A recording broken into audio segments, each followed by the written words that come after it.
Hi there, Bill from Poliigon here.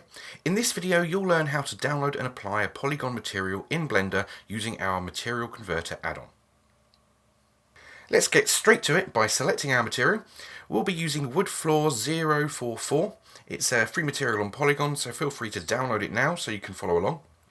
Now that the material is downloaded, I'm going to open up the zip file and place it somewhere. In my case, in my materials folder, but do make note of where you put it, as we'll need that location for the plugin. Okay, heading over to Blender, we have a very basic scene set up to play with. Just a plane and a simple HDR environment for lighting. So let's get our material imported. To do that, select the plane and then head over to the Materials tab, scroll down and find the Poliigon Material Converter section. If you can't find this section in the Materials tab, it just means you haven't installed the add-on yet. I covered the installation in the previous video, and that's also linked in the description. The first thing we need to do is select the location of our unzipped material. Click on the folder icon, navigate to the desired folder, and then select Accept. To save this folder, so the add-on always selects it, you can click this little icon of a memory card. This way, if you store all your Poliigon materials in the same location, you'll have access to them every time you open Blender. Now, let's find our material. As I have quite a few downloaded, it's a bit of a way down, but once selected, you'll see a little image preview. All we have to do is make sure our plane is selected in the viewport and then select Load and Apply Materials. This will load the material and apply it to the plane without any other steps. Now, if we jump over to the shading panel, you'll see the material is loaded and the converter has brought in a few different node groups that I'll cover in just a moment.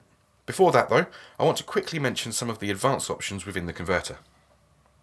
We have a button to remove any materials that are loaded into memory but not assigned. Then we have a mapping drop-down. By default, this is set to use the Poliigon custom mapping node. If you'd rather use Blender's default mapping node, there is an option for that too. And then finally, there are options to load the material with generated coordinates with either box or flat projection. If you have no idea what any of that is, just leave it on default. It will work for you in most situations.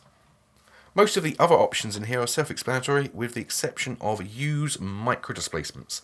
This will automatically enable Blender's experimental mode and set an adaptive subdivision modifier for great displacement effects, which are essential on some materials, but I'll cover all this in a later video. For now, let's head back over to our material. You probably won't recognise either of these node groups yet, but they've been designed to be easy to use whilst keeping the node editor nice and tidy. The first one here is the mapping node. From here you can change the scale of the material as well as its position and rotation. There are a couple of other options here that I've not mentioned, but they are a little more advanced and will also be covered later in this series. So let's move on to the main material node group. As you can see, it has the name of our material as well as outputs for the principal shader. Different materials may have a few additional maps, like subsurface scattering for example, but if that's the case, they too will automatically be plugged into the shader. We have a few controls on this node group too, where we can make changes to displacement and adjust the strength of the normals, but the one I want to focus on in this video is the roughness adjustment. As you can see, our floor could do with being a tiny bit shinier, I think, and we can do this by just lowering the roughness slider a little bit.